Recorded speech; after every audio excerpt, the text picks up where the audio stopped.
केंद्र सरकार के कर्मचारी संगठनों में 8वें वेतन आयोग के गठन और पुरानी पेंशन बहाली की मांग जोर पकड़ रही है।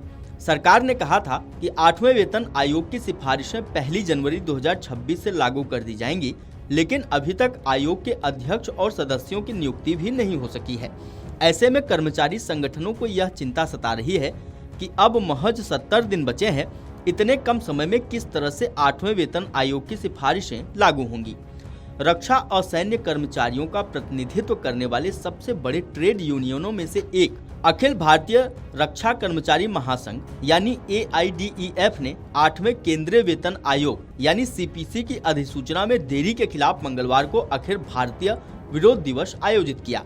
देश भर की रक्षा इकाइयों में 8वें वेतन आयोग का गठन, पुरानी पेंशन बहाली और रक्षा प्रतिष्ठानों में अनुकंपा नियुक्तियों से प्रतिबंध हटाना, इन मांगों को लेकर कर्मचारी सड़कों पर उतरे। अखिल भारतीय रक्षा कर्मचारी महासंघ के महासचिव और स्टाफ साइट की JCM के वरिष्ठ सदस्य C श्री कुमार ने बताया कि कर्मचारी अखिल भारतीय विरोध दिवस मनाने पर मजबूर हैं। केंद्र सरकार कर्मियों की बात नहीं सुन रही है। केंद्र सरकार के कर्मचारी पेंशन भोगी और राज्य सरकार के कर्मचारी 8वें वेतन आयोग के गठन का बेसब्री से इंतजार कर रहे हैं, लेकिन भारत सरकार चुप है। इससे सरकारी कर्मियों में व्यापक असंतोष फैल रहा है। कर्मचारियों का तर्क है कि जहां सांसदों और विधायकों को समय समय पर वेतन संशोधन मिलता है, तो वहीं सरकारी कर्मचारियों और पेंशन भोगी बढ़ती मुद्रास्फीति और स्वास्थ्य सेवा एवं शिक्षा की बढ़ती लागत के बावजूद 1 दशक से भी अधिक समय से उचित संशोधन के बिना संघर्ष कर रहे हैं। 8वें वेतन आयोग की अधिसूचना का तत्काल प्रकाशन किया जाए। सरकार ने 16 जनवरी 2025 को 8वें वेतन आयोग के गठन के अपने निर्णय की घोषणा की और राष्ट्रीय परिषद यानी JCM के कर्मचारी पक्ष के संदर्भ में शर्तें यानी TOR का मसौदा मांगा था। कार्मिक एवं प्रशिक्षण विभाग DOPT के साथ चर्चा के बावजूद 8 महीने बाद भी कोई वेतन आयोग को लेकर अधिसूचना जारी नहीं की गई। श्री कुमार ने कहा कि CPC सिफारिशें 1 जनवरी 2026 से लागू होनी है, इसलिए AIDEF केंद्र सरकार के कर्मचारियों, रक्षा कर्मचारियों, रेलवे, सशस्त्र बलों और अर्धसैनिक कर्मियों के वेतन संशोधन में देरी से बचने के लिए तत्काल कार्रवाई की मांग करता है। AIDEF 2004 में शुरू की गई राष्ट्रीय पेंशन प्रणाली यानी NPS और अप्रैल 2025 में शुरू की गई नई एकीकृत पेंशन योजना यानी UPS का कड़ा विरोध करता है। ये दोनों ही अंशदायी और बाजार आधारित पेंशन योजना है।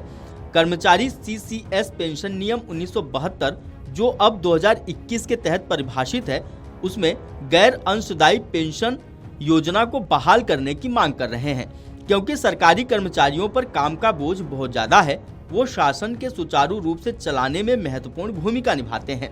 AIDEF ने रक्षा प्रतिष्ठानों में अनुकंपा नियुक्तियों पर प्रतिबंध हटाने की मांग की है। आपको बता दें कि केंद्र के अन्य मंत्रालयों में अनुकंपा नियुक्तियां जारी हैं, जबकि रक्षा मंत्रालय ने नियमीकरण और जनशक्ति युक्तिकरण का हवाला देते हुए पिछले 4 वर्षों से इस योजना पर रोक लगा रखी है। मृत रक्षा कर्मचारियों के परिवार, जिनमें से कई की मृत्यु कोविड-19, कार्यस्थल दुर्घटनाओं या खतरनाक कार्य परिस्थितियों के कारण हुई, बिना किसी सहारे के रह रहे हैं।